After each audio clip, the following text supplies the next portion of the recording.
Halo teman-teman semuanya, apa kabar? Semoga baik-baik saja. Ini merupakan video pengganti untuk perkuliahan teori aplikasi perangkat bergerak 2. Nah, di video kali ini saya akan membahas tentang komponen atau palette atau elemen yang ada pada Android Studio. Nah, adapun elemen-elemen yang kita bahas yaitu elemen yang ada pada bagian ini ya, atau palette-nya ini. Oke. Nah, di sini ketika berada di sini kita sebut sebagai palette atau elemen. Jika sudah saya drag and drop, saya taruh di layout, itu dia akan menjadi sebuah objek. Oke, saya sebut sebagai objek. Nah, seperti itu. Oke, kita akan bahas satu persatu.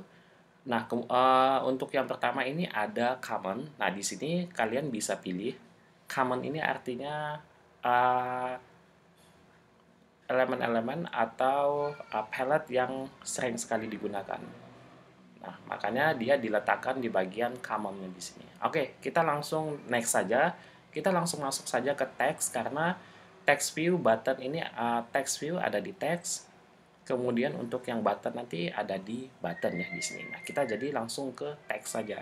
Dan saya tidak akan membahas semuanya karena saya belum mencoba semuanya. Saya akan membahas beberapa saja dan yang banyak sekali digunakan, yang sering digunakan. Untuk yang lainnya mungkin nanti teman-teman bisa explore di Google atau di dokumentasinya Android Studio seperti itu. Oke, kita mulai. Yang pertama ini ada yang namanya text view. Nah, text view ini apa? Text view ini fungsinya untuk menampilkan string. Nah, ketika teman-teman pertama kali membuat project, uh, text view-nya itu udah otomatis ada. Nah, text view-nya ini akan menampilkan string hello world. Ya, oke, saya contohkan di sini. Kalau saya buat seperti ini, kemudian teksnya saya ganti menjadi halo semuanya. Oke, dia jadi berubah ya. Akan saya zoom saja supaya kelihatan seperti ini. Nah, ini hanya menampilkan string atau teks. Fungsi daripada text view seperti ini ya. Oke, kita lanjut. Ini akan saya hapus kembali. Yang kedua ada yang namanya plain text. Plain text ini biasa disebut sebagai edit text. Nah, fungsinya apa? Fungsinya ini adalah sebagai tempat untuk menerima input dari user. Nah, misalkan di sini kalau misalkan teksnya saya kosongkan, biasanya saya tambahkan ini mana di sini ya. Nah, ini masukkan data atau apa misalkan, masukkan username misalkan di sini. Nah, disinilah tempat kalian nanti mengentry data sesuai yang diminta ya. Misalkan kalau dia meminta masukkan username, kalian bisa memasukkan berupa username kalian di sini. Nah, ini adalah fungsi dari plain text atau edit text. Oke, kemudian selanjutnya saya beralih ke bagian yang ketiga yaitu password. Nah, password di sini sama saja dengan edit text atau plain text yang ini, hanya saja nanti dia dalam bentuk password. Beda ya, kalau plain text ketika kalian mengentrikan data di sana, mengentrikan string di sana, dia akan ditampilkan stringnya. Sedangkan kalau password itu stringnya tidak akan ditampilkan. Artinya apa? Artinya dia nanti dalam bentuk simbol-simbol. Oke, kita coba saja di sini. Saya akan buat hanya masukkan password. Nah, seperti ini ya teman-teman. Oke, kita coba jalankan karena kita bisa melihatnya ketika project ini dijalankan ya. Oke, kita tunggu saja.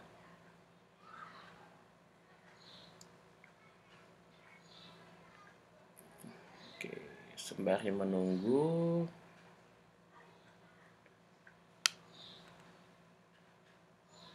Oke, di sini ada elemennya. Kemudian untuk properti-properti yang teman-teman atau atribut ya, untuk atributnya teman-teman bisa masukkan atau entry di sini. Nah, ini kalau teman-teman ingin bekerja dengan tampilan graphical user interface atau tampilan yang tinggal di drag and drop saja. Nah, beda sekali dengan yang sebelumnya. Sebelumnya kita lebih banyak ke code-nya. Jadi, sebelum teman-teman lebih banyak main di bagian code-nya, teman-teman harus paham dulu penggunaan-penggunaan daripada setiap elemennya ini. Oke. Nanti kita akan lebih banyak menggunakan elemen-elemen yang ada di sini ya, teman-teman. Oke, kita coba cek hasilnya seperti apa.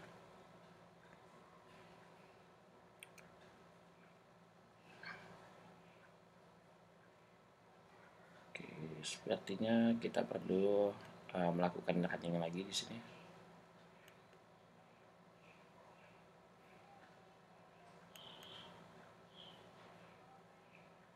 Oke, ini hampir selesai ya. Kita cek dulu hasilnya. Nah, ini udah mulai dia nge-load interface yang ini. Nah, seperti ini ya. Kalau misalkan teman-teman ingin memasukkan password, misalkan 123 GUI misalkan di sini 123 dan GUI. Nah, yang ditampilkan itu adalah berupa simbol. Nah, simbolnya itu biasa bundar-bundar warna hitam ya, teman-teman. Kemudian ada juga yang berupa bintang atau star. Oke, seperti itu. Nah, ini untuk password. Oke, saya exit dulu untuk emulatornya. Saya stop dulu ya. Oke, saya hapus. Kemudian saya beralih ke password yang ini. Nah, ini sebenarnya tidak perlu saya contohkan saja. Maksudnya tidak perlu saya contohkan. Di sini saya jelaskan bedanya. Kalau yang ini, yang atas passwordnya itu kombinasi bisa simbol, bisa angka, dan bisa teks. Kemudian untuk password yang di bawahnya ini khusus untuk numerik saja, untuk nomor, untuk angka. Jadi untuk password yang ini itu kalian tidak bisa mengentrikan simbol maupun karakter di sini. Nah, seperti itu. Oke, kemudian email di sini sebenarnya sama saja ya, dia sama saja dengan plain text atau edit text, hanya saja ini dikhususkan untuk email. Nah, kalau mungkin ada yang tanya, kalau email itu khususnya apa, spesifiknya apa? Dia menggunakan add. Kalau kalian misalkan mengentrikan email, kalian pasti menggunakan add di sana. Jadi ada add-nya. Nah, kalau misalkan tidak ada add-nya di sini, dia akan artinya tidak bisa diinputkan ya, tidak bisa di-entry, nanti akan ada warning bahwa yang kita entrykan teksnya itu tidak ada add. Jadi kalian harus menambahkan add. Bebas misalkan UTY add ACID misalkan atau apa. Oke, untuk phone ini dikhususkan atau lebih spesifik untuk nomor telepon ya, seperti itu. Untuk postal address ini pengalamatan pos. Oke, pengalamatan pos ya di sini artinya. Kemudian yang multi-line text itu kalian bisa membuat teks yang jadi seperti ini. Kalau kalian menggunakan plain text atau edit text, kalian hanya bisa membuat satu baris ya, inline. Jadi teksnya itu inline.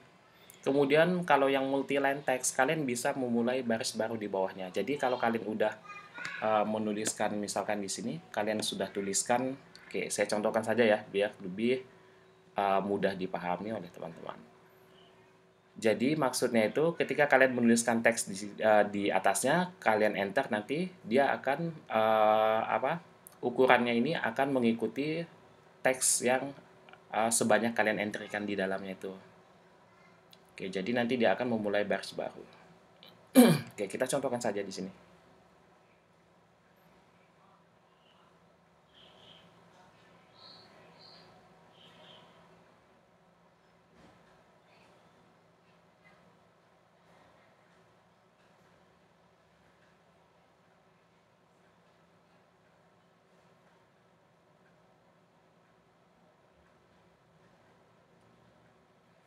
Oke, seperti ini ya. Misalkan saya membuat list di sini satu, misalkan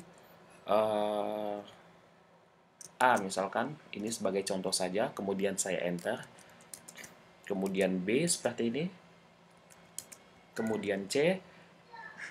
Nah, di sini kalian bisa melakukan enter ya. Jadi ukurannya ini menyesuaikan dengan jumlah karakter yang kalian entrykan di dalam edit text-nya itu. Nah, seperti ini.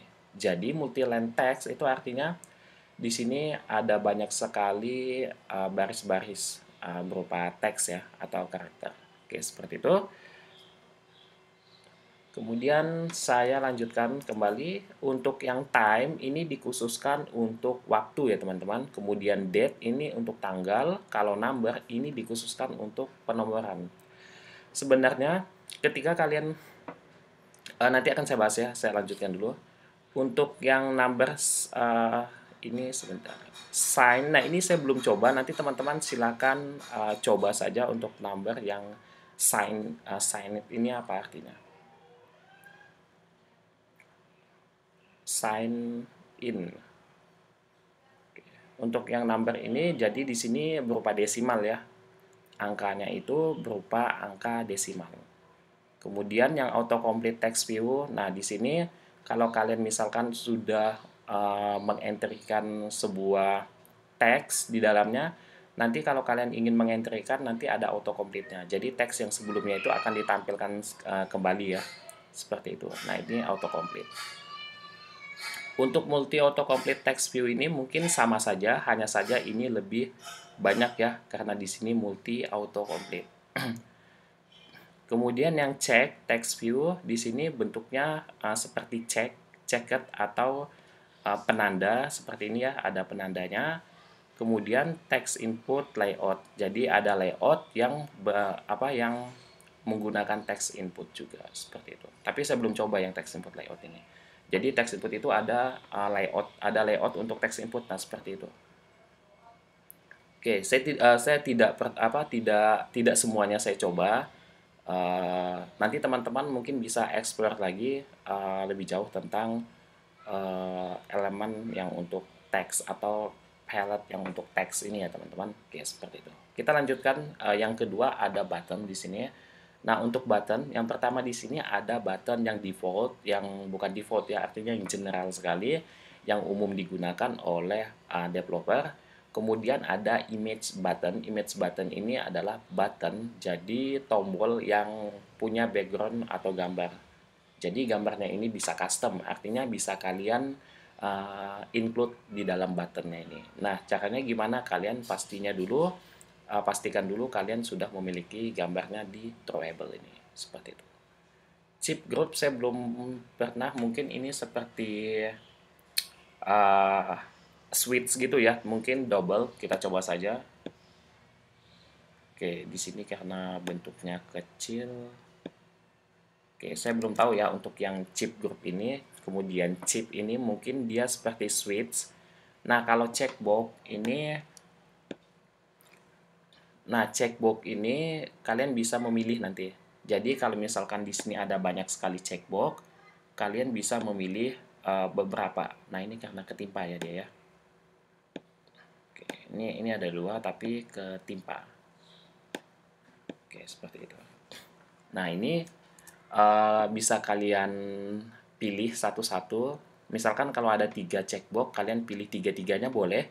Kalian pilih 2 boleh, pilih 1 pun boleh. Nah, itu kegunaan checkbox. Jadi di sini ada check dan uncheck-nya nanti. Oke, itu untuk checkbox. Kemudian untuk kita ke radio button dulu ya. Nah, di radio button juga hampir sama dengan checkbox. Jadi kalian berikan tanda di sini. Bedanya kalau checkbox kalian bisa memilih beberapa item, sedangkan untuk radio button itu kalian tidak bisa memilih item lebih dari satu. Artinya kalian hanya bisa memilih satu item. Kalau misalkan jenis kelamin di sini laki-laki dan perempuan, kalian hanya bisa memilih salah satu, tidak bisa keduanya seperti itu. Kegunaan daripada radio button ya. Kemudian radio group ini saya belum pernah menggunakan. Bentuknya seperti ini. Saya belum pernah menggunakan untuk radio groupnya. Untuk yang toggle button juga belum pernah. Untuk yang switch ini seperti ini. Jadi kalau kalian pernah mungkin menyalakan WiFi misalkan, nah ini tinggal di geser aja ke kanan. Bentuknya seperti switch. Nanti ketika dia berada di sebelah kanan, tombolnya akan berubah menjadi warna hijau. Nah, ini switch on off. Nah, seperti on and off seperti itu. Atau kalau dalam binary itu 1 dan 0 ya. Nah, ini fungsi daripada switch. Oke, kita coba contohkan untuk yang switch seperti apa.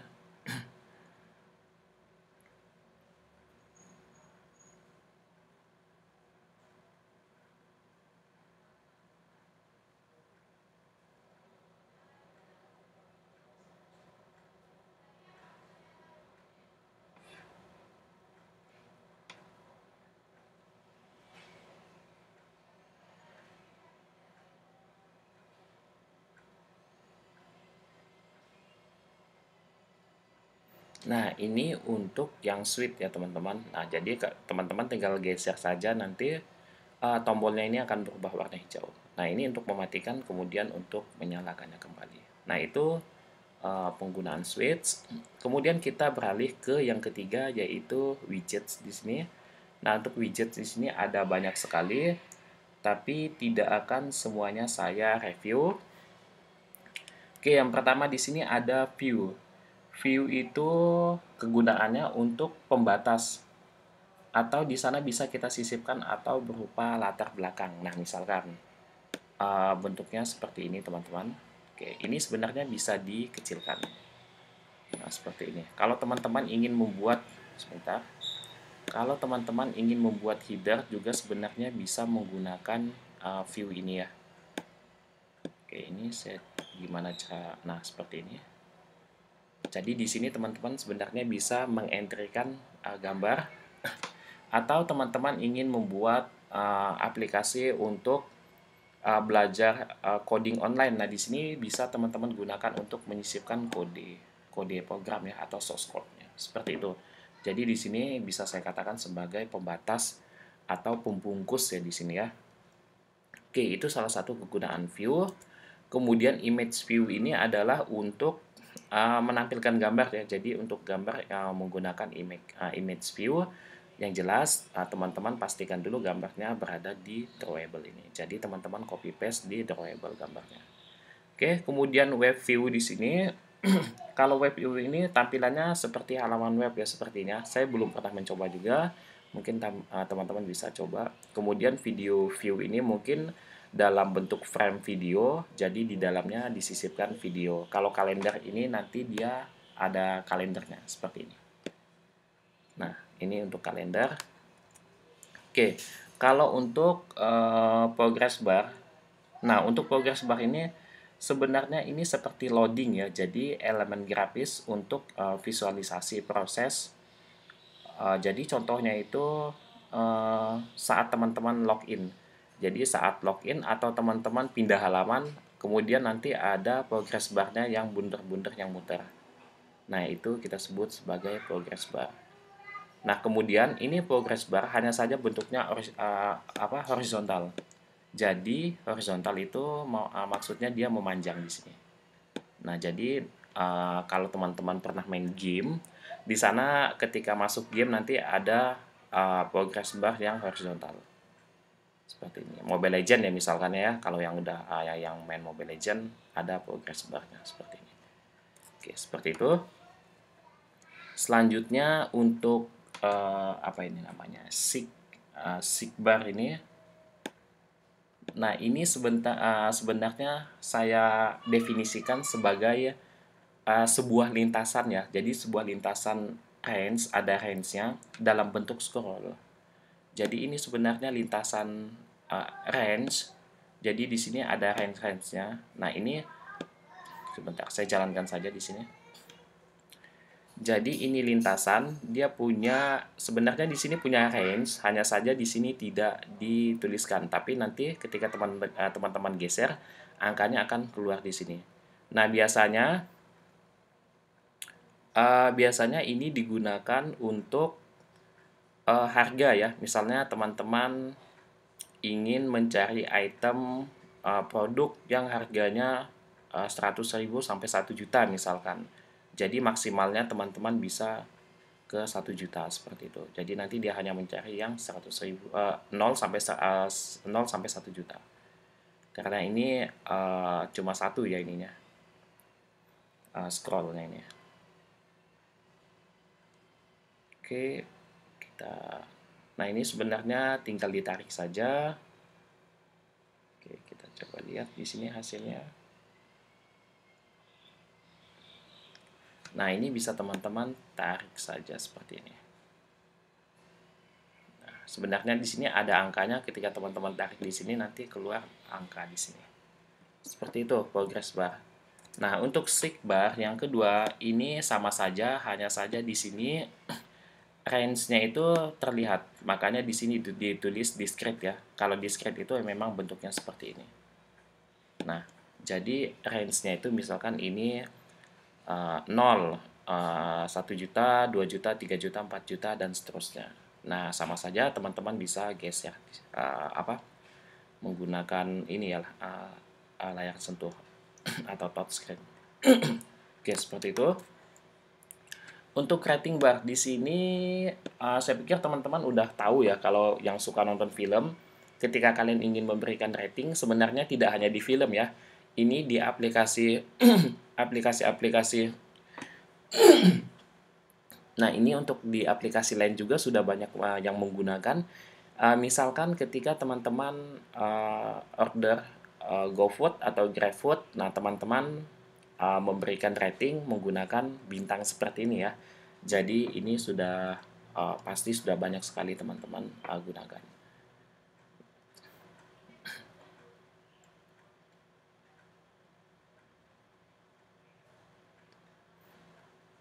Oke, kita coba jalankan dulu.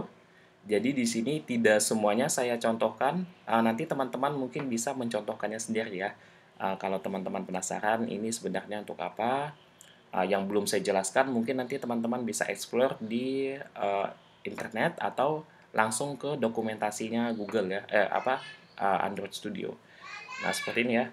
Jadi teman-teman bisa memberikan bintang 1, 2, 3, 4 dan sampai bintang 5 seperti itu. Oke, kemudian untuk search view. Nah, untuk search view ini, oke, sebenarnya bentuknya seperti ini. Kita bisa buat, sebentar, jangan dibuat match parent, tapi dibuat wrap content saja ya. Nah, di sini saya buat wrap content jadi lebih kecil. Oke, ini bisa saya panjangkan. Atau misalkan sebentar, di code-nya yang ini saya buat match saja. Nah, jadi dia memanjang ya. Oh, salah. Mohon maaf. Ini harusnya yang di sini wrap, yang di sini match. Oke, kita cek lagi desainnya. Nah, seperti ini. Nah, di sini fungsinya itu untuk tombol search. Kalau saya jalankan, kita bisa mengentrikan seperti text edit ya. Kita bisa mengentrikan karakter di sini, karakter yang ingin kita cari. Oke, saya contohkan, saya jalankan di sini.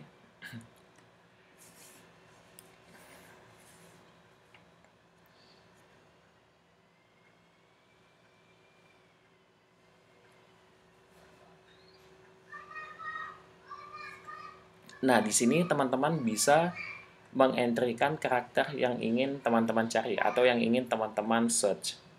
Seperti ini misalkan. Nah, ini saya masukkan sembarang karakter. Oke, seperti ini ya untuk search. Oke, saya jelaskan kembali yang lain. Nah, untuk yang texture view itu saya belum tahu, kemudian surface view itu saya belum tahu karena saya belum pernah mencoba ya. Mungkin teman-teman bisa explore lagi lebih jauh tentang ini, yang dua ini. Nah, kemudian horizontal divider itu untuk membatasi secara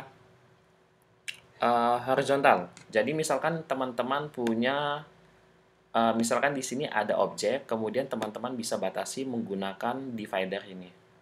Nah, seperti ini. Nah, ini karena harusnya di sini ya. Kalau kemarin kita belajar tentang layout yang apa kemarin itu, kita kemarin belajar tentang saya lupa layout. Nah, layoutnya, oke, di sini ada ya nama layoutnya, relative layout ya. Oke, kalau kita belajar relative layout, kalian bisa memberikan batasannya di sini ya, seperti ini. Kemudian di bawahnya nanti ada objek lagi. Nah, intinya ini untuk membatasi antara sisi atas dan sisi bawah. Jadi posisinya horizontal seperti itu. Kemudian selanjutnya kita tadi di widget ya. Nah, kalau yang vertikal sama saja, hanya saja ini membatasi sisi kiri dan kanan, kemudian bentuk dividernya itu vertikal seperti ini. Oke. Nah, seperti itu ya. Oke. Kemudian di layout ini kemarin kita sudah belajar tentang constraint layout ya di sini ya. Sebentar.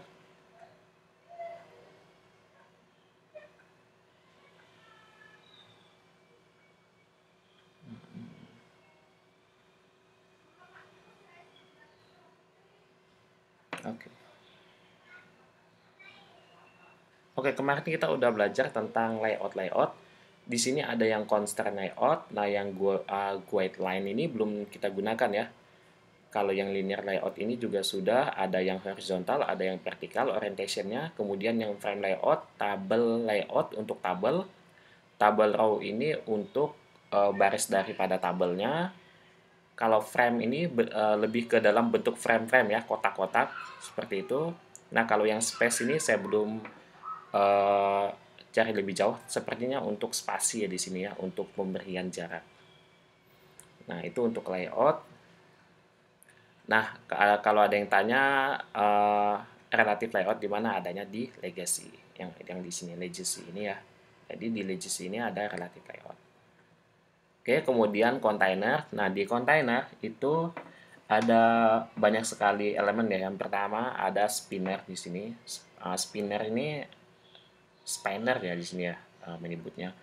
Oke, untuk yang spinner ini untuk menu drop down ya. Jadi kalau teman-teman letakkan di sini, nah ini untuk menu ya. Jadi di sini ada menu drop down-nya. Oke, jadi nanti ketika diklik atau saya jalankan saja di sini.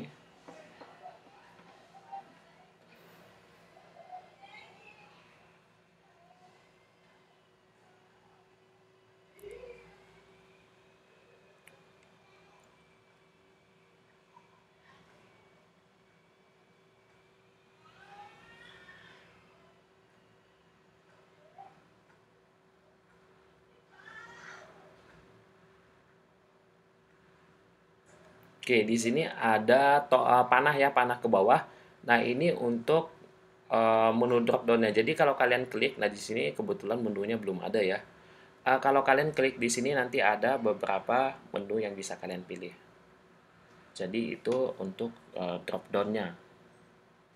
Oke, seperti itu untuk yang spanner. Kemudian recycler view. Nah, recycler view ini uh, kegunaannya itu untuk membuat daftar atau list. Jadi di sini teman-teman udah bisa lihat ya. Bentuknya itu seperti ini.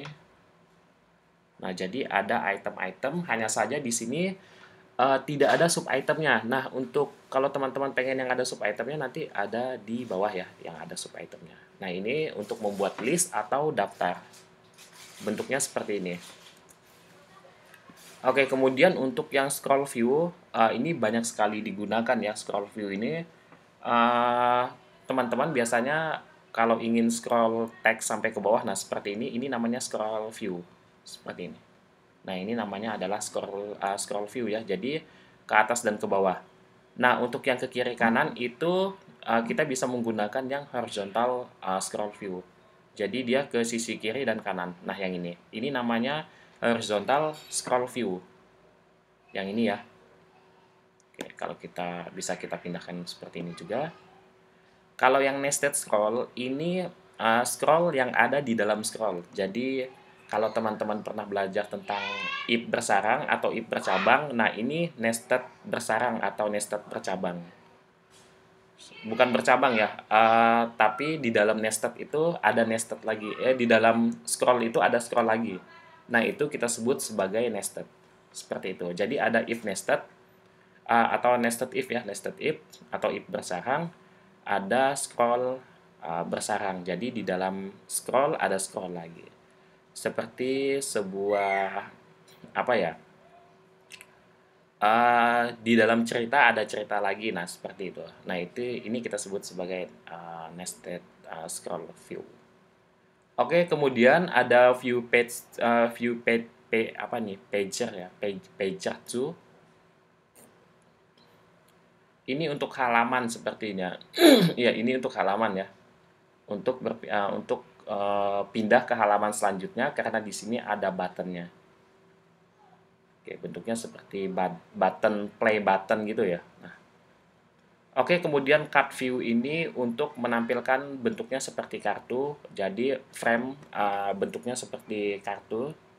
Saya belum pernah mencoba. Nanti mungkin teman-teman bisa coba untuk yang card view. Untuk yang app bar layout itu kalau tidak salah frame untuk membuat halaman ya. Jadi disertai gambar dan tulisan. Nah, jadi seperti ini ya teman-teman. Kalau saya insert nanti ada settingan lagi di sini. Nah, jadi bentuknya seperti ini. Jadi teman-teman mau buat header di atasnya kemudian tulisan atau nanti ada foto di sini kemudian ada tulisan-tulisan di sebelah samping atau di bawahnya. Jadi seperti teman-teman membuat sebuah deskriptif atau naratif ya, tulisan-tulisan seperti itu. Oke, kemudian ada bottom app bar. Jadi barnya itu berada di bawah. Nah, bar seperti ini posisinya itu nanti adanya di bawah. Seperti ini. Di sini ya. Nah, ini karena kita belum set jadi dia tetap pakai posisi yang paling atas. Kemudian navigation view. Nah, navigation view ini untuk navigasinya berada di sisi sebelah kiri. Kemudian untuk bottom navigation view, navigasinya berada di bawah. Kalau untuk toolbar ini, barnya ini jadi, nah ini bar ya namanya. Bar untuk previews ini berada di atas layoutnya. Seperti itu. Kalau ini tab layout ini jadi oke. Kalau tab ini untuk pindah-pindah ya. Jadi kalau teman-teman ingin memilih apa ya ini istilahnya ya,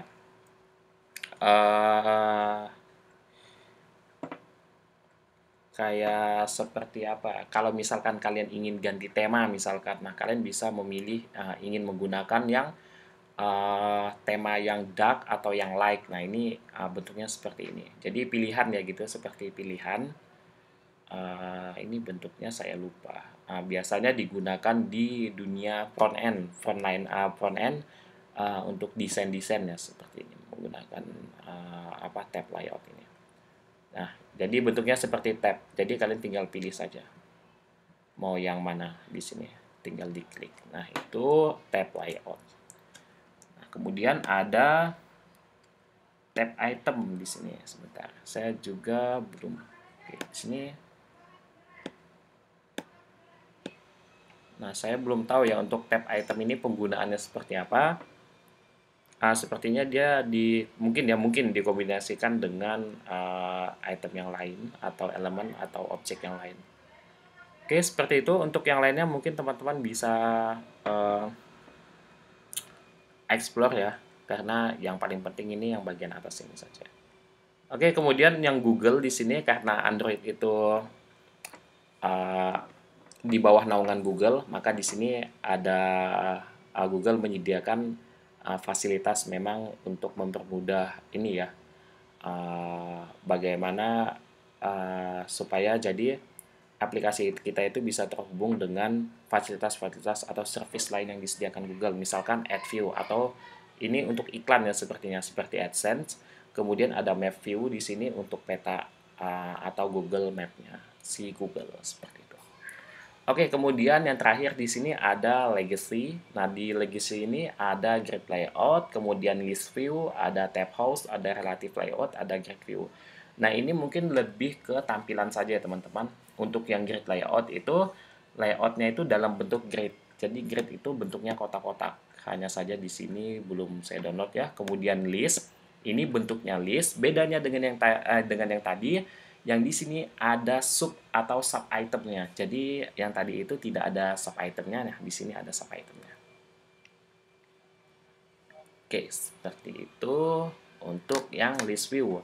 Kemudian ada tab house. Tab house ini kontrol untuk pemilihan atau untuk pindah jendela.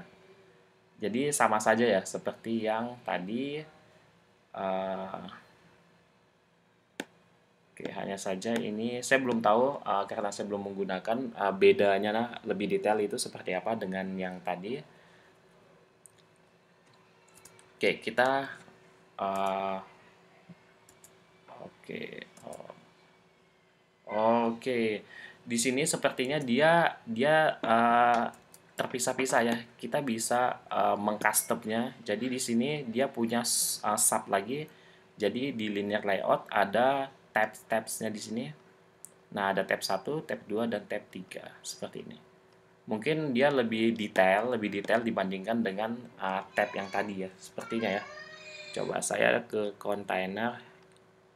Oke, kita ke tab layout yang ini. Oke, saya lihat dulu. Nah, ini tidak terlalu spesifik ya, sedangkan yang tadi itu sepertinya lebih spesifik.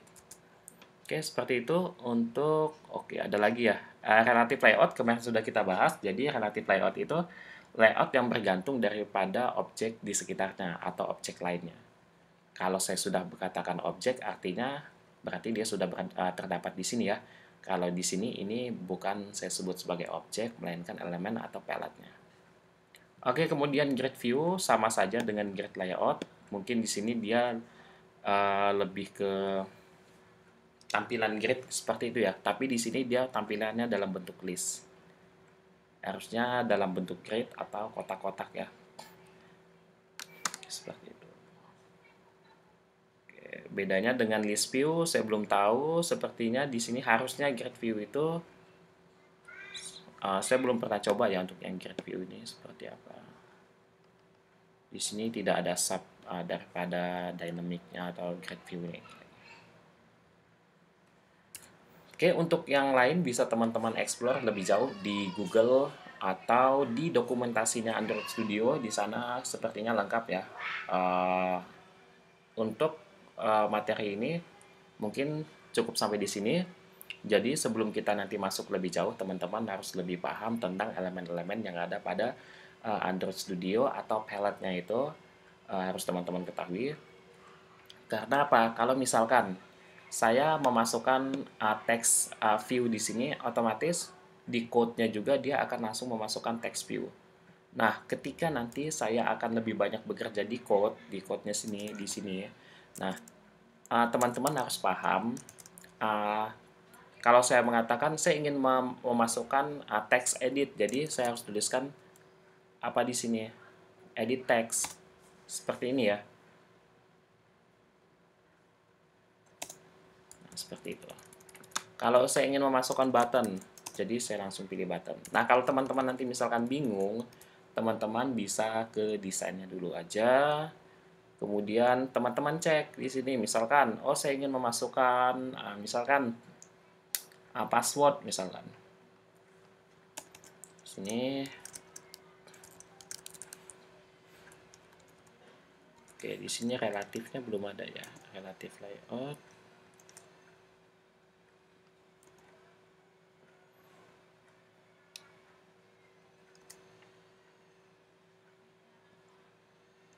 Sebentar, ini kok bisa error.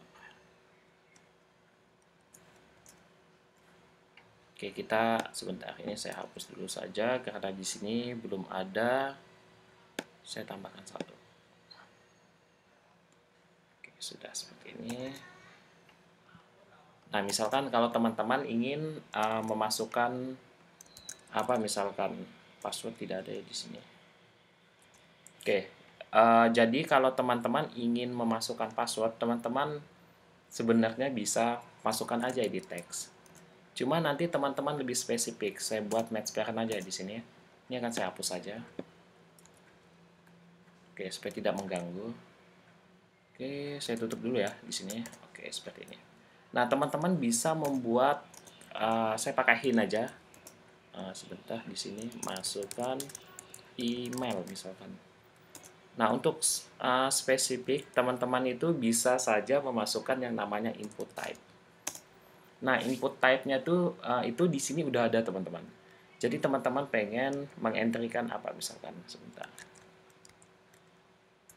Input type. Nah, jadi ada text, ada date, ada date time, noun, number desimal. Nah, di sini sebenarnya lebih komplit ya. Jadi kalau teks password juga bisa. Jadi kalau teks password tinggal teman-teman enter saja teks password. Nah, nanti bentuknya itu seperti password. Nah, ini lebih spesifik. Jadi kalau teman-teman di di web juga ada input type-nya. Jadi input type-nya itu ada text, ada number, kemudian ada password, ada email, ada numerik ya. Jadi sama saja dengan yang di web seperti itu. Kalau kita sebenarnya kalau kita jalankan hasilnya sama saja. Oke, saya buat tag-nya di sini web content saja, saya save. Kita jalankan dulu ya. Kita lihat, oh salah di sini email ya, harusnya jangan email. Password misalnya, password. Oke, kita lanjutkan. Kita jalankan kembali.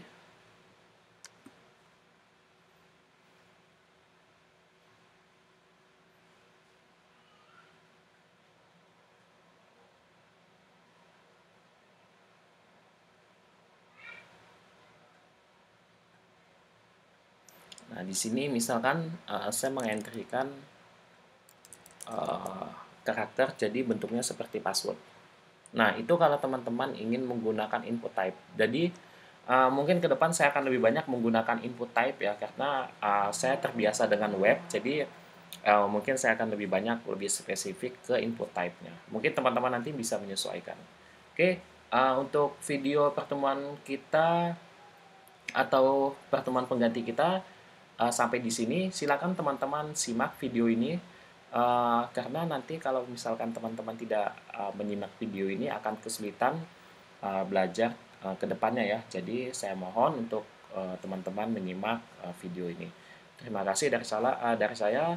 Tetap semangat belajarnya. Assalamualaikum warahmatullahi wabarakatuh. Selamat belajar semuanya.